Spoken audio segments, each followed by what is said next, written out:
Oh ya. Ya Roni. Oke, Pak Karin mungkin gimana alhamdulillah hari ini acara pengajian 7 hariannya dilakukan. Seperti apa tadi kayaknya yang datang tamunya sangat banyak banget gitu ya. Iya, alhamdulillah. Terima kasih teman-teman media yang udah datang ke sini, yang sudah sabar menunggu sampai acara tahlilan selesai.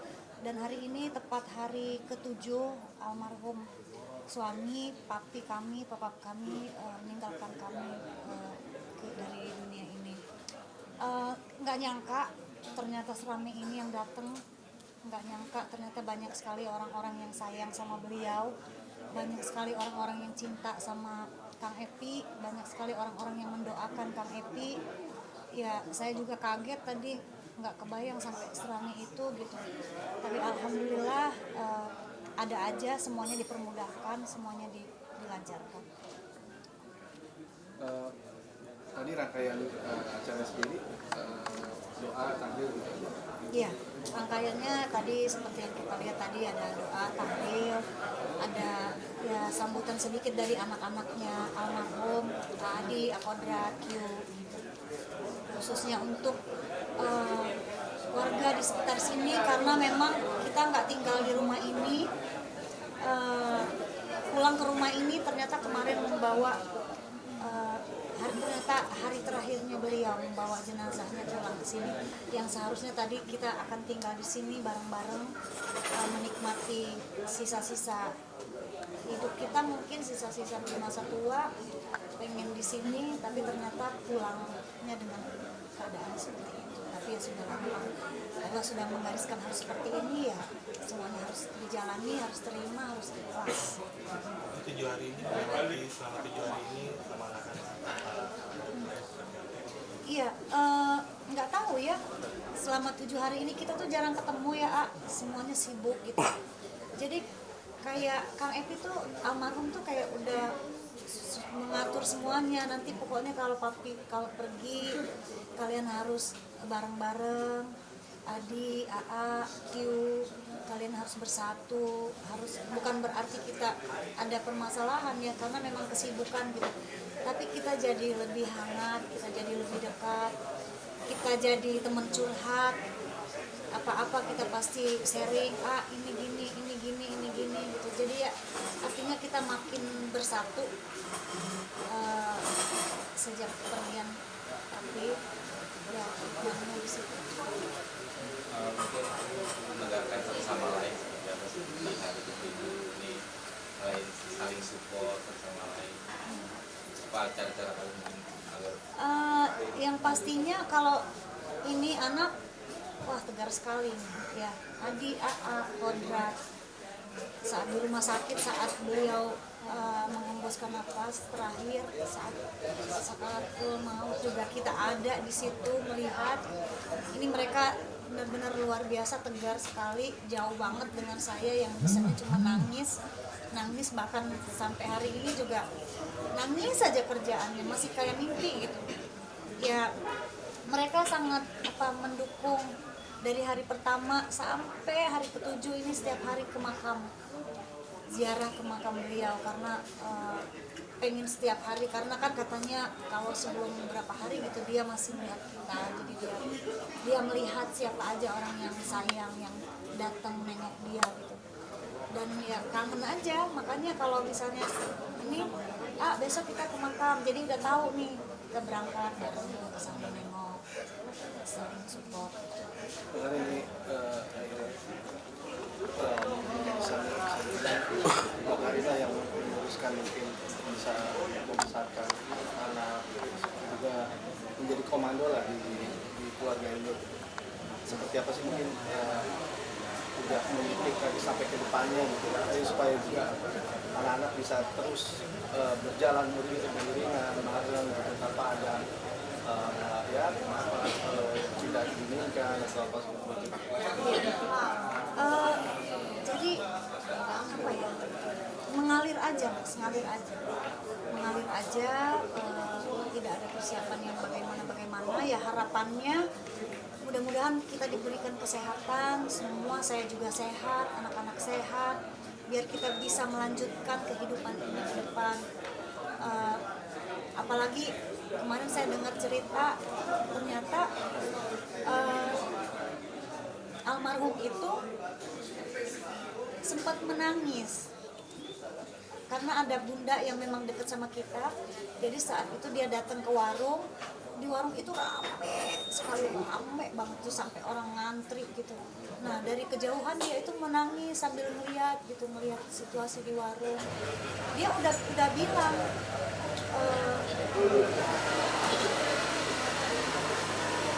udah bilang saya bahagia bun, saya bahagia melihat bunda tersenyum melayani para pembeli, melayani tamu gitu. Kalaupun waktunya saya dipanggil mungkin saya sudah lebih tenang. Jadi dia kayak sudah meninggalkan sesuatu gitu. Karena ya selama ini harapannya kan dari hasil kerjanya dia sebagai sosok bekerja di dunia entertain gitu, bisa menafkahi anak istri. Tapi ini dia ngasih warung kecil itu kayak meninggalkan ini loh buat bekal kalian gitu. Tinggal sayanya bagaimana untuk menjalankan amanah beliau. Apakah bisa terus? Dia tuh bilang gini, Bun, nanti warung tuh kayak rumah makan ini loh Bun, namanya masih harum gitu, orangnya udah nggak ada gitu. Kalau bisa ini begini Bun, selalu ngomong gitu. Jadi ya saya pastinya akan bekerja keras karena saya masih punya anak yang masih akan tetap mengejar pendidikan, sekolah. Kita harus hidup, harus makan, harus tetap bertahan dengan kondisi apapun, dan ya, saya akan menjadi tulang punggung untuk anak saya selama saya masih sehat.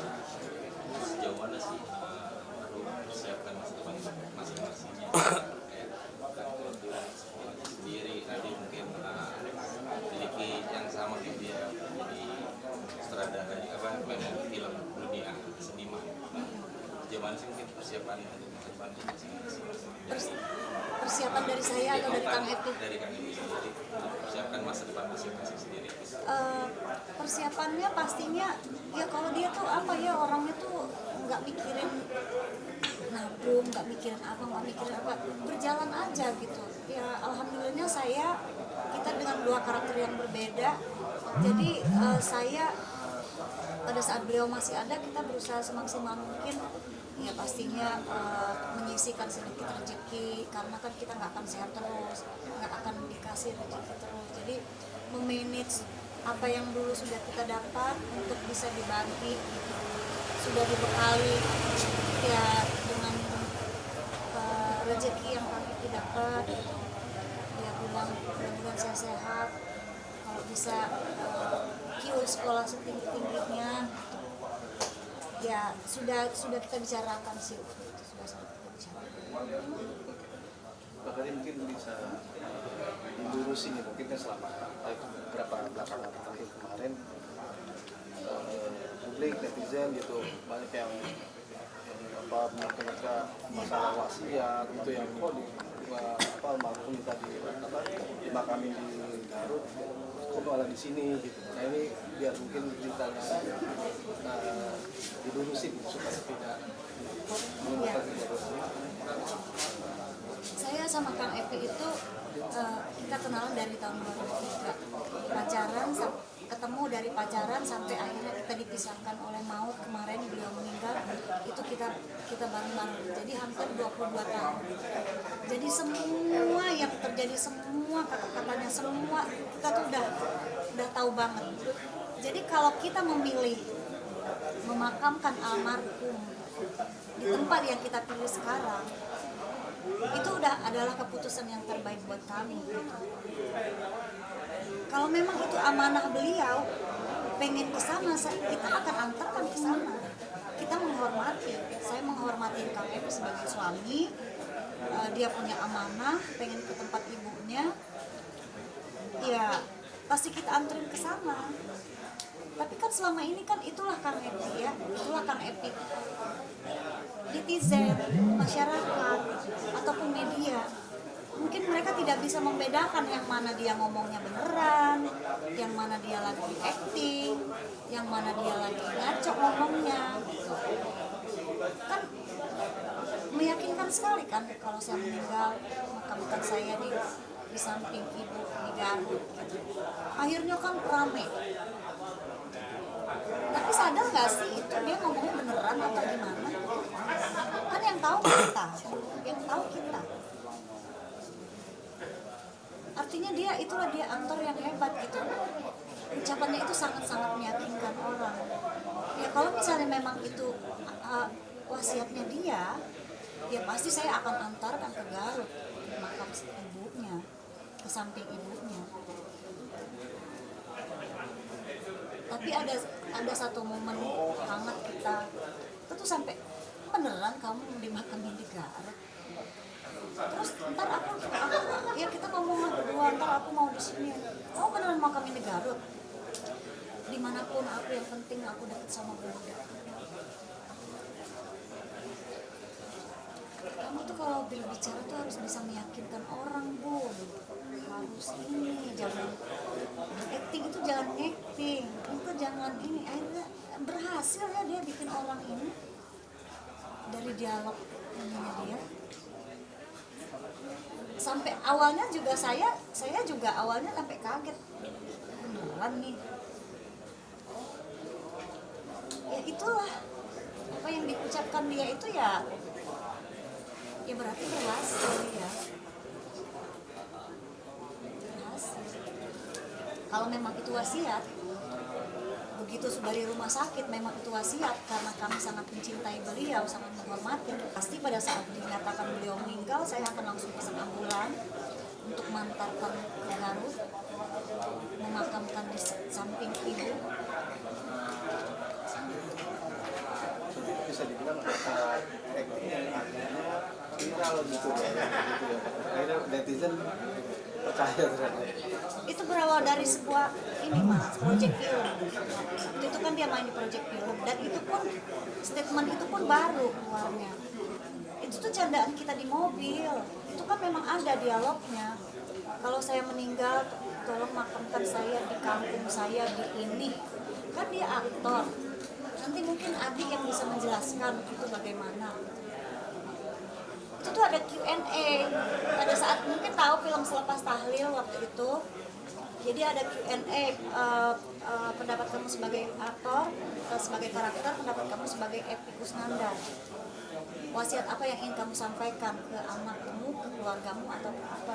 Ya kan dia aktor ya gitu, imajinasinya kemana-mana gitu.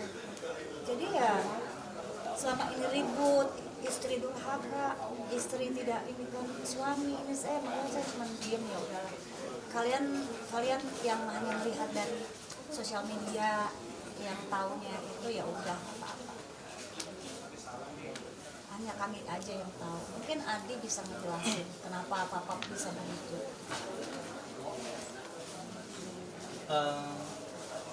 Mungkin tadi ya Bunda udah sampein, udah mengenal Papa sama saya juga begitu. Kenal Papa itu udah lama banget, jadi waktu ada muncul di media yang wawancara bilang saya ingin dimakamkan di Garut.